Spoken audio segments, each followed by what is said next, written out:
Good morning, and thank you for attending our monthly webinar. We are recording this, and attendees will be able to access the training as well in a PDF form that will be sent to you. We will be doing questions in a chat format, and we will be addressing those toward the end of the presentation. So we will go ahead and get started. This is just me. I'll be your presenter today. My name is Eric Engel. I've been working with Connect Consulting since 2016. I've been in the field of emergency services for 30 years. I'm a boots on the ground emergency manager every day. And I've done some various other things besides working with Connect and working as a healthcare emergency manager. I've also worked with FEMA, published author, and subject matter expert in CMS and Joint Commissions. But since we don't have a lot of time, we'll go ahead and get going with this. We'll talk about key emergency management terminology related to disasters and drills and exercises. We'll talk about the benefits of emergency management training and exercises, and we'll review evaluation and after action reporting of a disaster exercise.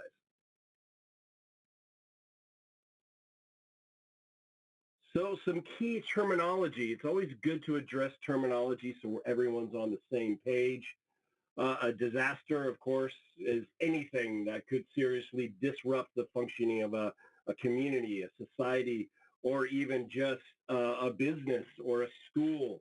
From a healthcare perspective, any situation where the numbers of patients or the severity and type of illness impacts or exceeds the ability of that healthcare agency to provide care.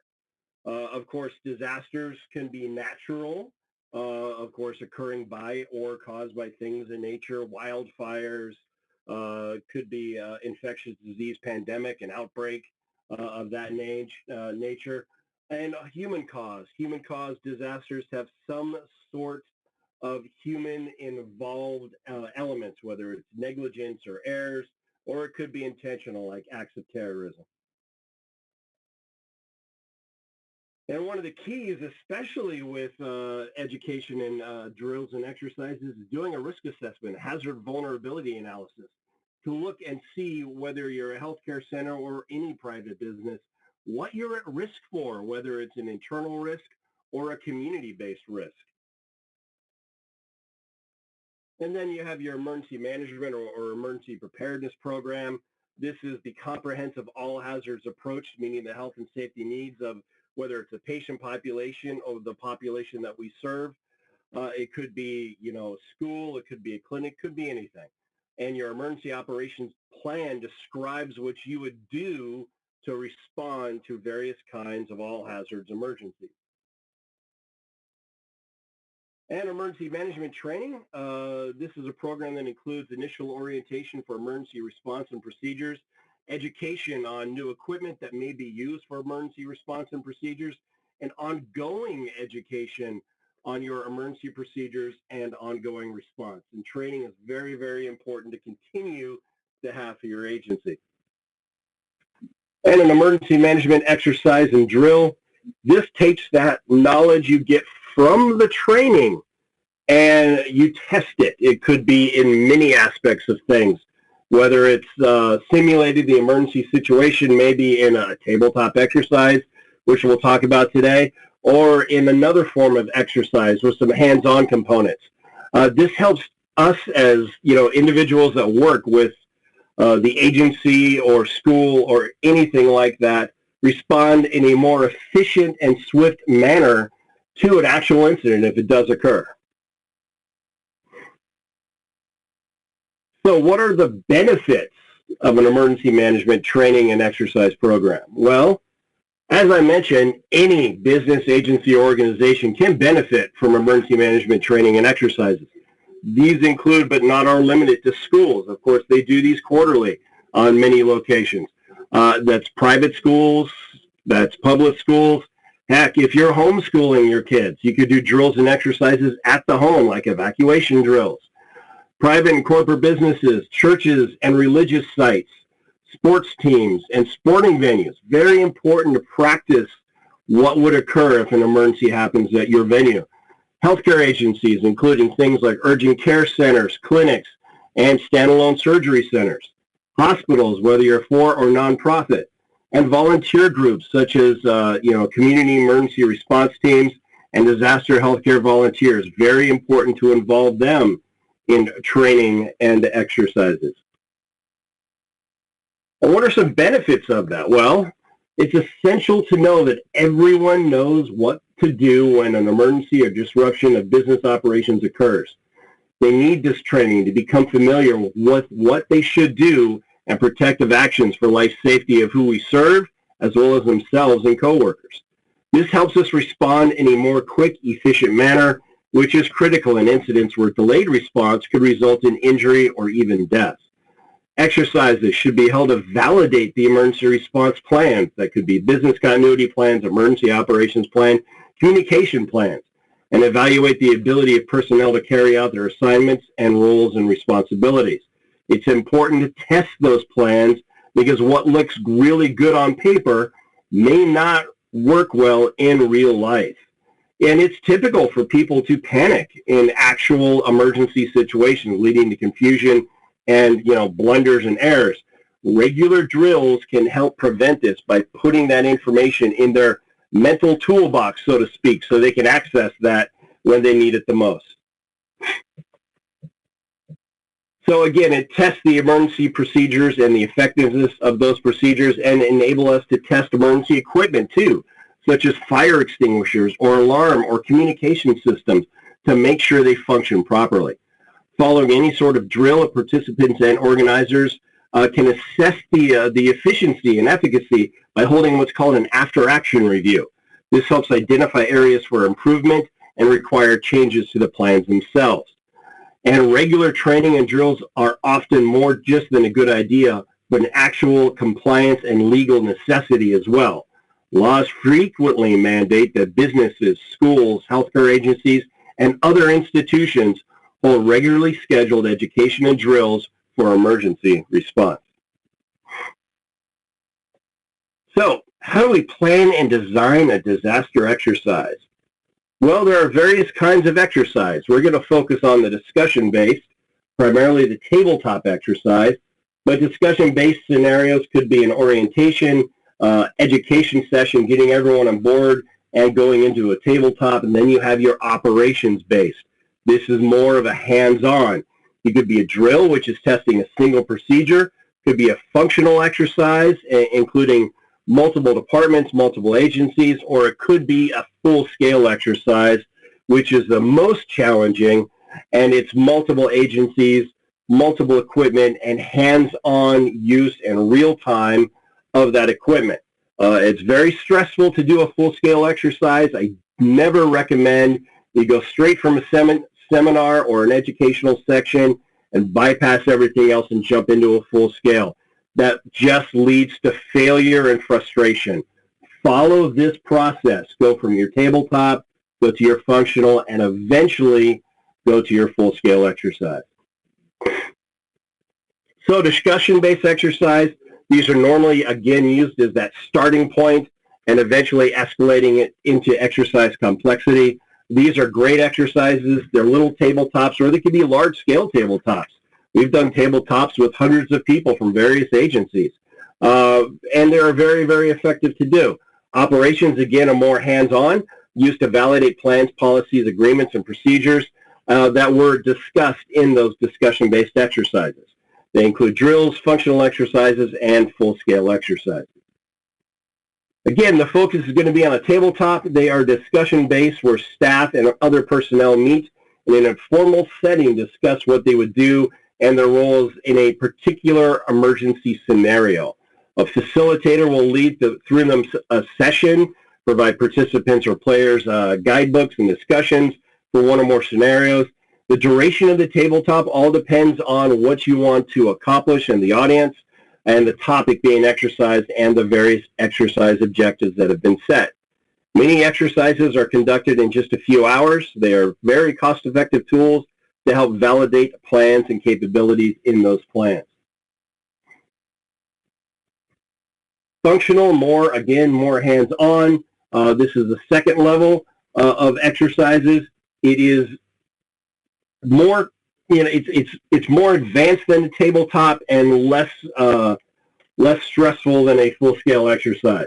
It simulates operations by presenting a realistic problem and have them go through rapid, effective response. Finally, a full-scale exercise, this is that most complex, the highest risk kind of exercise, especially if you're doing any sort of active threat or active shooter drill.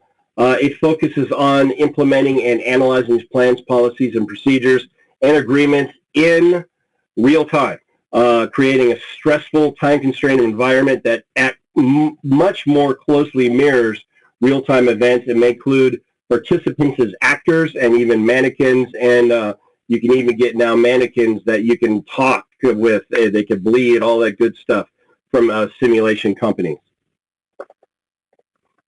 So advantages of a tabletop. They're very cost-effective. It provides an effective method for reviewing plans and procedures and policies, helps your personnel get familiar with their roles and responsibilities in a safe, non-stressful environment. It's a great team-building exercise of internal and external stakeholders if you want to involve your local fire departments, law enforcement, local school districts perhaps. It all depends on who's doing the tabletop. Stimulates that thought process and provides open discussion. Maybe someone will bring something up that isn't in the policy that should be there. That's a great example of why tabletops are helpful and effective.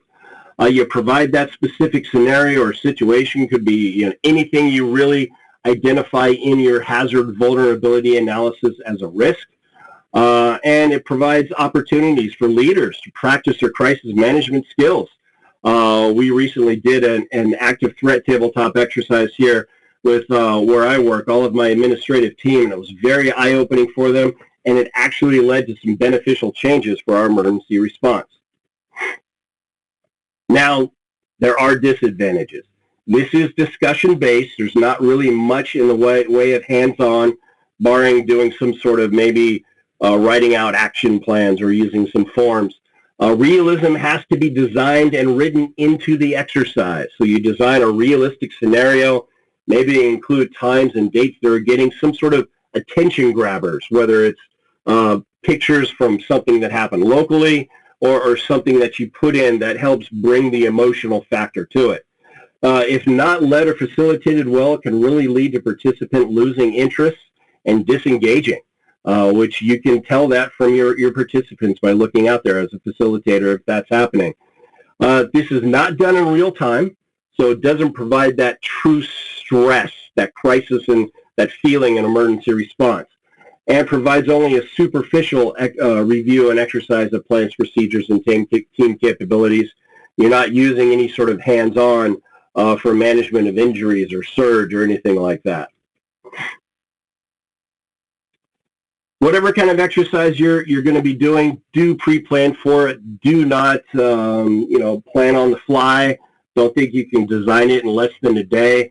Form an exercise planning team. It may not be a lot of individuals, maybe one or two, but form that planning team to help design it. Select a director to run that planning team, and this team will oversee and is ultimately responsible for the exercise design, conduct, and evaluation. They determine, the scale of the exercise, whether it's going to be a tabletop, functional, full scale, the dates that could be submitted for approval to hold the exercise, and the times. Eventually, you get through the objectives and other sort of things like the injects, but it's important to have this team and plan ahead. Usually, depending on how well your program is designed, it may take, a couple of months to plan a tabletop. It may take a little bit less if you have a very refined program. You'll develop a schedule of planning meetings and designate certain timelines, create a budget as needed. This could be time for your employees to participate, cost of food and beverages. If you're doing, functional or full scale, it may include things like moulage supplies. That's the makeup for the fake wounds. But you probably don't have to deal with that for a tabletop.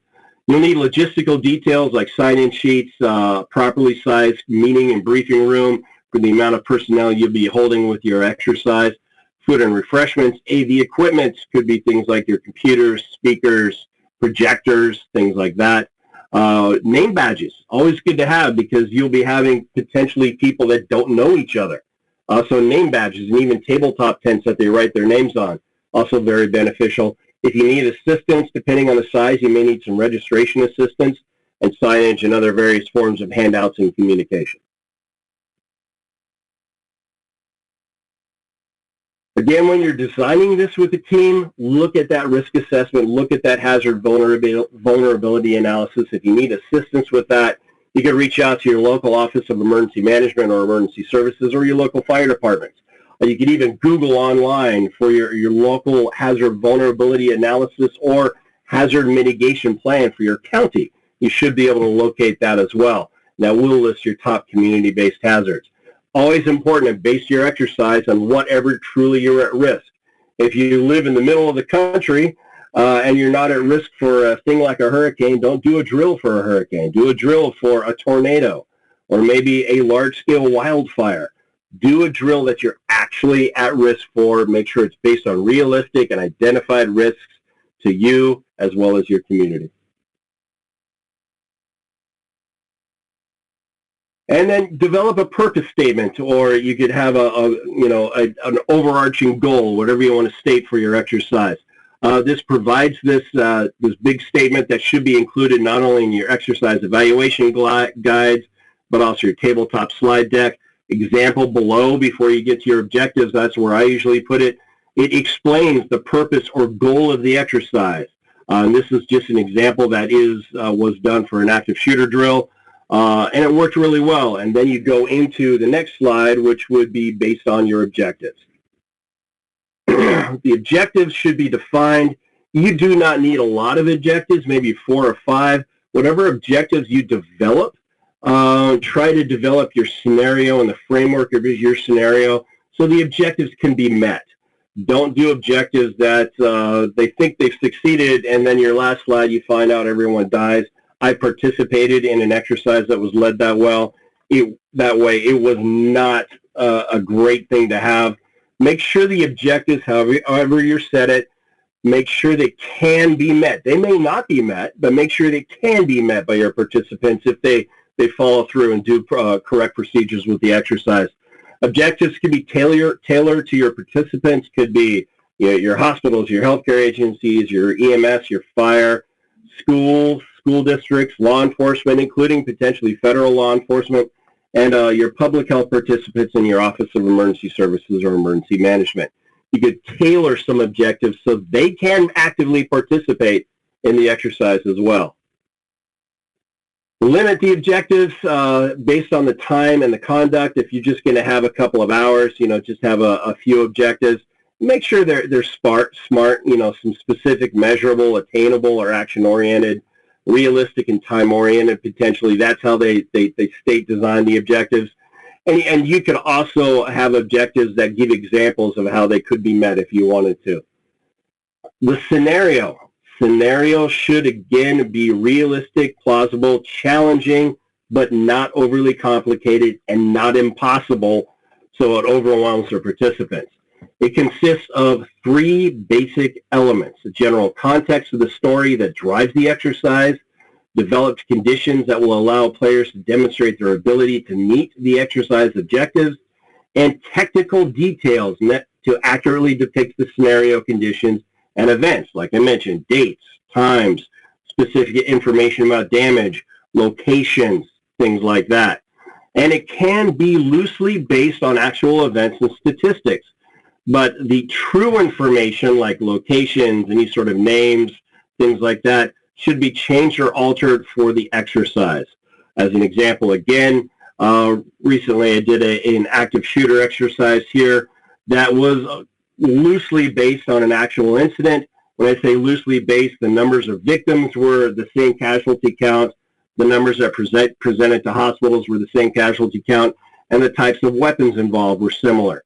So you can take this information and put it in your exercise, but make sure you change and alter it. Sometimes I find that to be very beneficial, having some of that information in there, because in the back of their mind, people are going, I've heard this before. This could be realistic. This could be something that does happen here. It's a way to keep their attention during an exercise. You'll determine major detailed scenarios or injects for the tabletop. These are the simulated occurrences. They could be big or they could be small that take place during the emergency described in the scenario. It helps drive the story, drives things along. I have a couple of big occurrences and then maybe a few small ones. And then after that, you'll do things like designing your questions that you would have after those sections. You'll have those discussion questions that would be based on the information that was provided in those scenario injects. These questions should prompt the players and participants to address specific problems or issues that link back to the exercise objectives. Be sure these questions are applicable and involve all the participants. If you have multiple agencies there, make sure you have multiple questions that they can accomplish. And depending on the length, scope, and complexity of the exercise scenario and associated questions may be presented to players in 1, 2, or 3 distinct modules and allow for in-depth discussion for different phases of the event response.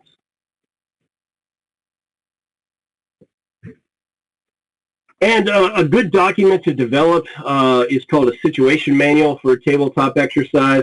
You have another document that could also be a facilitator guide. But a lot of times a SITMAN is one of the tools that is developed and designed. This is very beneficial. It provides the background information on the exercise, the scope, the schedules, the objectives. It provides and presents the scenario narrative that will drive the discussions during the exercise. The SITMAN includes the overview, including the name, date, location, purpose, objectives, scenario, and more, structure of the exercise and order of the modules, instructions for facilitators, players, and observers. Discusses exercise assumptions and built-in artificialities, provides exercise rules, discussion questions and key issues, and appendices, including acronyms and glossaries, evaluation forms, lists of applicable standard operating procedures, as well as emergency plans, and more. It's a good document. It's developed and designed by the Homeland Security Exercise Evaluation Program. These are primarily how we design our exercises on for Connect, for tabletop exercises. Other exercises have more documents involved, but this is a great example of something very beneficial and commonly used for a tabletop exercise. And these forms that are manuals, when they're developed, these are things that your surveyors would want to see. They will expect to see something like this because these things are used across the country, whether you're a business and maybe OSHA's investigating something, or whether you're a school, or whether you're a healthcare. Things like this, the documents you use to design your exercise, they will want to see those. So that is just an example of things they'd want to see.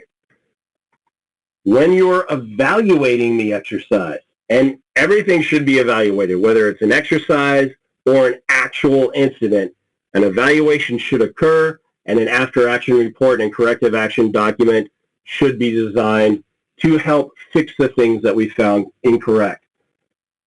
For the evaluation, you're going to identify key and clear objectives and goals during the planning process so they can be evaluated and hopefully met for the exercise. Exercise planners should collaborate to ensure a consistent approach for evaluation of an exercise, including key tools such as exercise evaluation guides and exercise designated evaluators. They will take these guides and they will document their findings on those. Those are critical to include in or after action reporting. Also, engaging your leadership, whether it's business or school or healthcare, engage your leadership early on in planning to help identify any focus areas, any concerns they may have, and any sort of evaluation requirements they may want.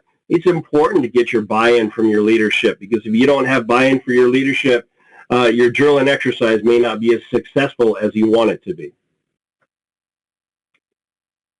Directly after the exercise occurs, we do something called a hot wash. This is kind of an off-the-cuff evaluation. You let participants take a very short break and then come back together. And in this, we'll talk about what occurred, what went on. We'll talk about things they identified as strengths.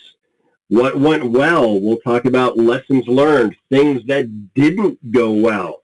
And a hot wash is really important because it gives a very quick snapshot of what they saw.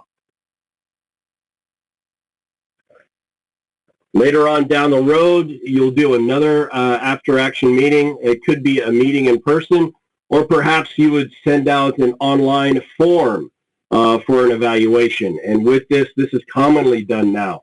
With this, you'll take that information from the form, you'll send that out to the team and say, hey, complete this in about a week. They participated in the hot wash that gave them some quick information, but giving them, about 5 days or so to complete an evaluation form, whether, again, it's online or they take a hard copy with them and send it to you or provide it back to you via, inter-office mail. That gives them a little time to think. And sometimes that can be incredibly helpful, too, that all of a sudden, hey, I didn't think about this during the drill. We didn't do A, B, C, and D, and they can evaluate that and put that on that form as well. Then you'll hold a meeting to discuss your after-action report. This is the document that includes the exercise overview and analysis of the capabilities, list of corrective actions that are occurring. The length, format, and development of the time frame of the after-action report and meeting depends on the exercise and the scope. Meetings could be virtual in nature. Meetings could be in person. But whatever you do, make sure you develop your after-action report and you submit it for that approval process from your leadership. Make sure you document strengths. It's important to do that. Document those actions that went exceptionally well, positive performance to meet those objectives. Maybe they went so well, they're new strengths that you identified that should be included in a plan, should be included in a policy and procedure, but weren't. Hey, those are fantastic items to look for updating your emergency operations plan or the annexes that are associated with a plan. An annex could be specific response to specific types of emergencies, like a wildfire response annex or an evacuation annex, things like that. It all depends on what is identified during your tabletop drill and exercise. And then, of course, everything should have lessons learned, areas for improvement. And I mean everything. The reason why I say that is I have gone through a survey where a surveyor was reviewing our documentation, complimenting it, but then that surveyor also did state that they were surveying another facility that every one of their after-action reports simply stated that all the objectives were met.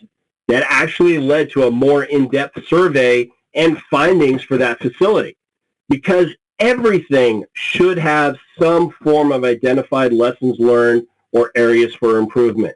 Maybe it's just a phone number wasn't dialed correctly or someone didn't do a certain procedure the right way. These are not documents that are going to be used to throw anyone or anything under the bus, all right? These are things to keep you safe. These are things to keep your agency and facility safe. These are things that you're identifying to keep your staff and personnel safe, all right? So make sure you find those things. And when you find those things, make sure you document what you're going to do to correct those areas of improvement and who's going to be in charge of doing that. This is an example of an exercise, after action report. This is what it could look like. But again, any incident should have some form of evaluation. This is, again, based on the Homeland Security Exercise Evaluation Program. It includes an executive summary, an overview of the exercise itself, a design summary, including the goals, objectives, key scenarios, analysis of the objectives, what worked, what didn't work, strengths and lessons learned, and then a conclusion. Was it a successful exercise? If it was, explain why. And this is just in a brief paragraph. If it wasn't, do the same thing. Explain why it wasn't successful, and then you work on to your improvement plan, which is going to break it down on what's going to go on, who's going to do it, when it should be done by. Now, those things, those dates of completion, those are all fluid. So you may have a date of completion down, usually people put by the end of the year, but those dates could be fluid. It could be done very quickly, or it could be delayed because maybe it involves some sort of analysis of the building or maybe new construction. So there definitely could be delays. Include an improvement plan tracking table. To me, it's not optional. It's highly recommended, but some people don't include it. This takes that information you identify in your improvement plan, it puts it into a tracking table. It makes it really much more easy to track on the completion of the after-action reports and corrective actions. Again, this is something that a surveyor is going to want to see. And if they come back through and see things aren't corrected and completed, they will want to know why. So stay on top of this tracking table and stay on top of those corrective actions. You can include a participant evaluation or feedback summary. This is just a blank form. Or some people include, if they do maybe like use Teams for a Teams form for an evaluation, they could put like the raw data for a participant feedback summary. It looks good. It's very good information. So it's up to you if you want to include that. And again, acronyms, glossary, whatever you want to include, it's important to include that as well.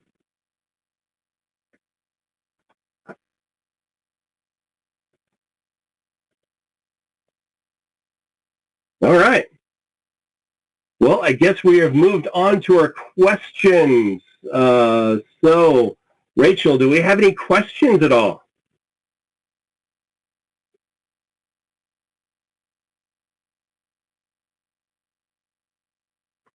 Hi. So we just have one about, they are asking about the slides, and yes, we will be providing the slides in the follow-up email. If anyone has a question and they want to raise their hand, Eric can answer them that way as well.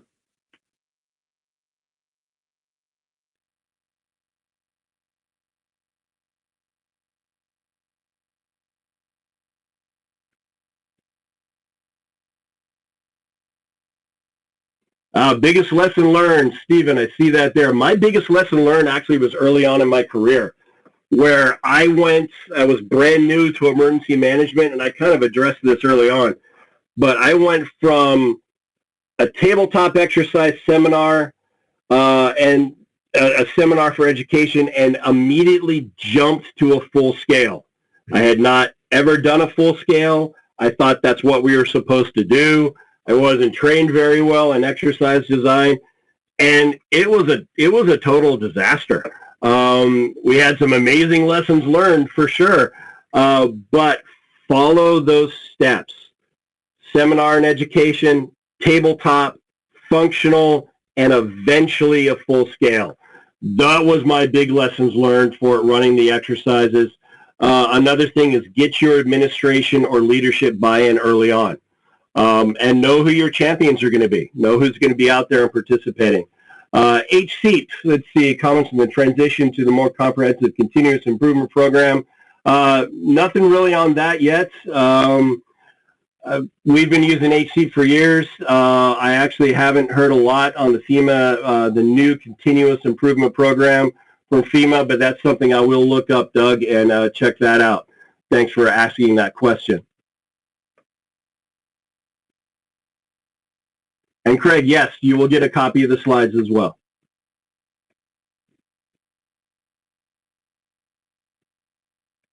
Let's see, what was that? Does not have a full-time EM person. How much? Ooh, that's a challenge. Well, it depends for an annual large-scale drill, and it depends on who you work for, requirement-wise. Some places, an annual drill is just a tabletop. I don't know who you work for or your agency, Teresa, but you know, I have folks in my position that are part-time that can design a large annual drill, but it does take time. It takes a few months to do. So, you know, based on a time frame, definitely a few months of planning for a large-scale exercise. Don't know if that really helps, but have done that. Have I used games for exercises? Yes. Many of my exercises, especially tabletops, we do drawings. That's fun. I have done we did an exercise where we had a lot of folks that had to get triaged, so we used teddy bears for mass casualty triage. We had about 30 of them, and it was kind of like an Olympics, first, second, third place. We've had races with med sleds for evacuations, and that was fun. We've had those in kind of games related to that. So we had teams for that. So there's lots of options out there to include some fun aspects to your exercises. And, you know, I did mention that it needs to be based on something realistic. If you are doing an exercise, say, as maybe you're holding on October 31st, and you want to do something really fun. I have done a zombie apocalypse tabletop exercise, and it was a great exercise. It was talking about lockdown. It was talking about use of closed pods. You know, pods would be injections for antivirals, antifungals, things like that. Pointed distribution sites. And it was all really realistic, but it involved zombies. And then the last slide, I said, hey, this was loosely based on a scenario of this A, B, and C outbreak of this, and it tested this. So it was fun. It was realistic. We had a great time doing it, but it was based on something a little more, realistic. That hey, this was based on a potential intentional use of smallpox. It tested all of these A, B, and C things for our policies and procedures, so you can have a lot of fun with it. Let's see, examples of scenarios. There's a lot of those out there. One of the things I'd recommend, if you want some quick, easy scenarios, look up the Hospital Incident Command System Incident Response Guides. That'll take you to the Emergency Services Authority website. These are guides that you can use, and they have built-in scenarios for designing those. And there's a lot of free information out there for exercise design and planning that can be provided. Plus, of course, Connect, we do these kind of trainings and exercises all the time, so we can do things like that. But there's lots of things out there, and HCEP is one of those ones that has that. A large area of Texas and looking at different threats in different areas. Nice. Look at your risk assessments for those areas, and it'd probably be a challenge as an exercise. Maybe I don't know if you're specifically going to those locations and doing drills there, and another drill in those locations, or if you're incorporating all of them. That would be very, very interesting to do.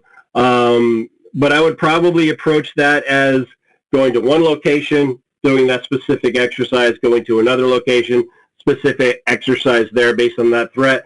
And maybe if you're doing, again, Patrick, don't know who you work with, but maybe you're doing some sort of things you want to bring together.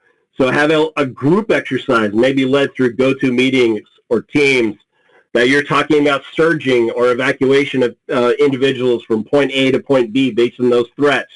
Maybe it could be an exercise based on communications, things like that. Lots of options out there. Exercise planning resources.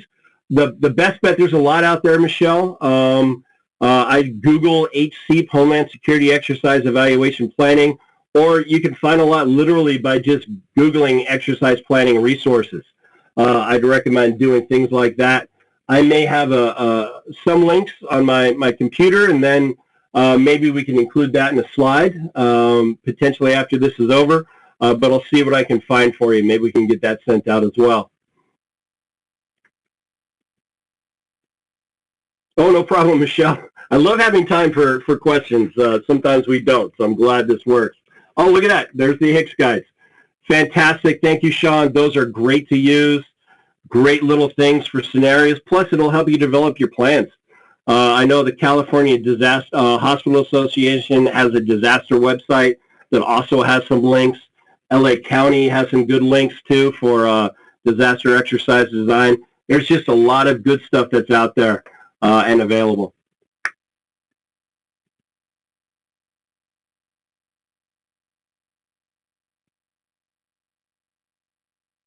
Any other questions out there?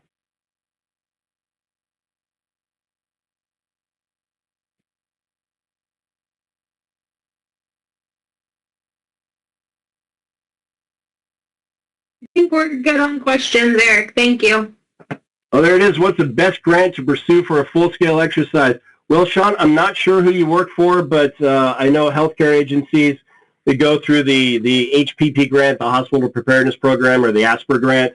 There could be private companies out there that would provide you grants through foundations, or there's also the Homeland Security grants you can get through OEA, Office of Emergency Services, fire departments, law enforcement. Those would be a couple of options there. Oh, Lake Health District. So I would go for those grant options, whether it's private or your Homeland Security grant funding. That'd probably be a good aspect to do that. That's what my health department uses.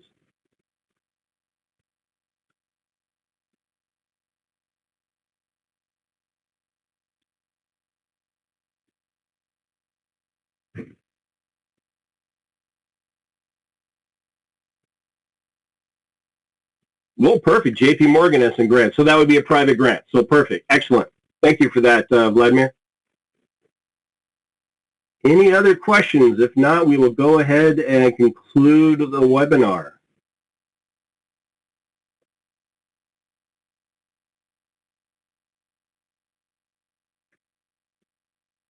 So Eric, this is Karen Garrison, VP of Planning and Strategy for Connect Consulting. I just wanted to say thank you so much for this great presentation. And I have to say, give a big shout out to everyone listening for your great questions. We are big question people and really appreciate everybody, you know, kind of chiming in, because it just makes it more interactive and it's a better learning experience.